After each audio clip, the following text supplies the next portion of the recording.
Assalamualaikum warahmatullahi wabarakatuh. Halo teman-teman, Selvi Malinda Putri.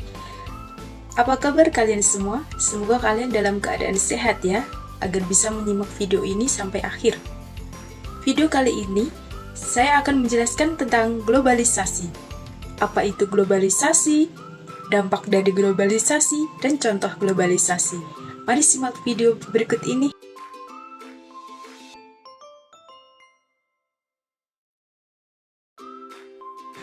Baik teman-teman, yang pertama, pasti kalian akan bertanya apa sih globalisasi itu?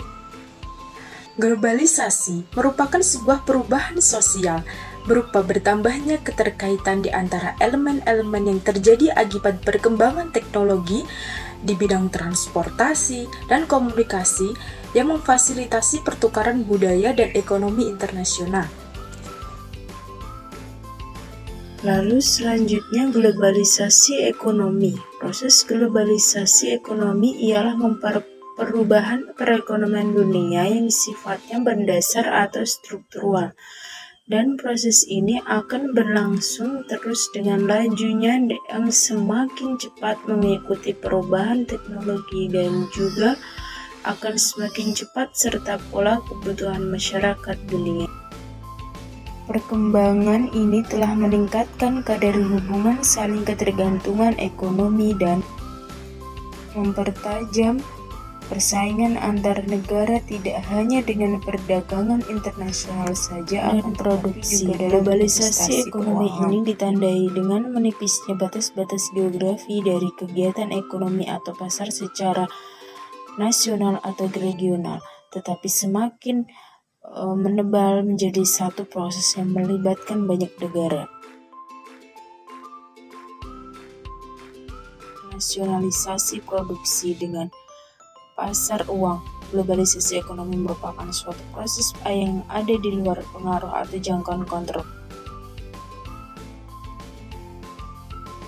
Selanjutnya, teman-teman harus tahu apa sih faktor dari globalisasi?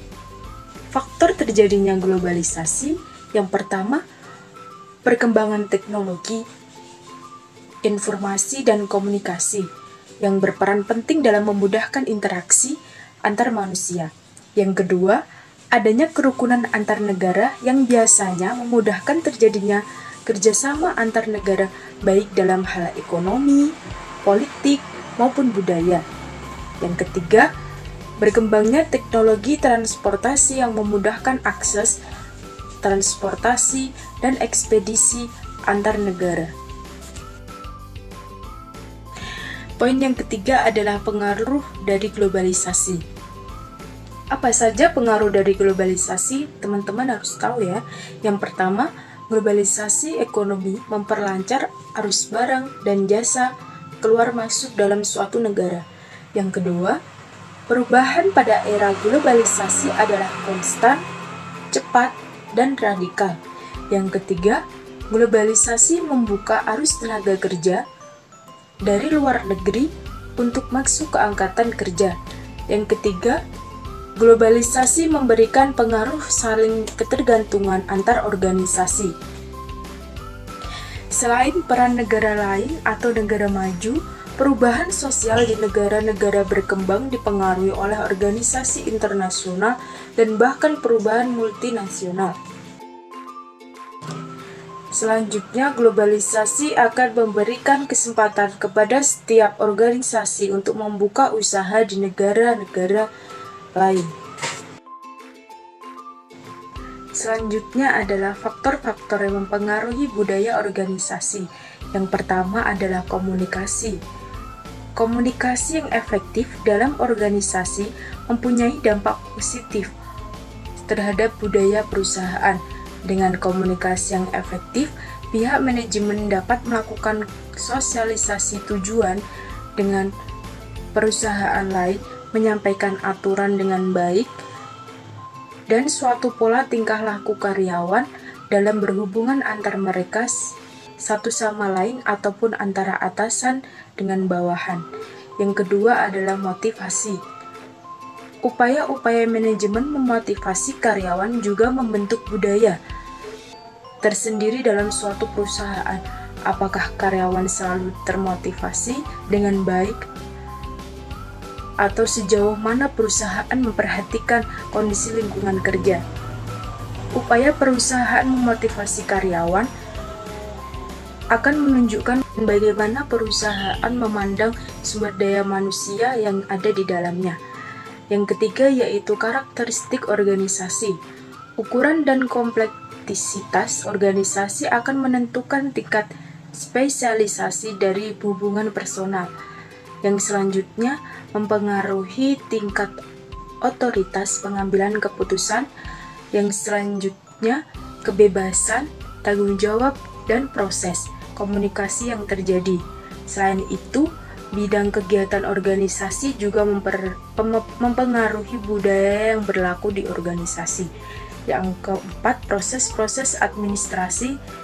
Yang dimaksud dalam hal ini adalah memberikan penghargaan terhadap yang berprestasi, toleransi terhadap konflik, dan kerja kelompok yang terjadi. Bagaimana yang dipandang berhasil dalam perusahaan, bagaimana perusahaan memandang konflik, dan apakah perusahaan tersebut menekankan kerja kelompok atau individu. Yang terakhir yaitu struktur organisasi. Struktur organisasi bisa saja kaku maupun fleksibel. Selain itu, dalam setiap organisasi mungkin pula terjadi sentralisasi dan formalisasi yang tinggi ataupun rendah. Semua ini berpengaruh pada budaya perusahaan dalam struktur yang kaku dan formalisasi yang tinggi. Akan berlaku kebiasaan untuk menghindari sesuatu yang tidak pasti.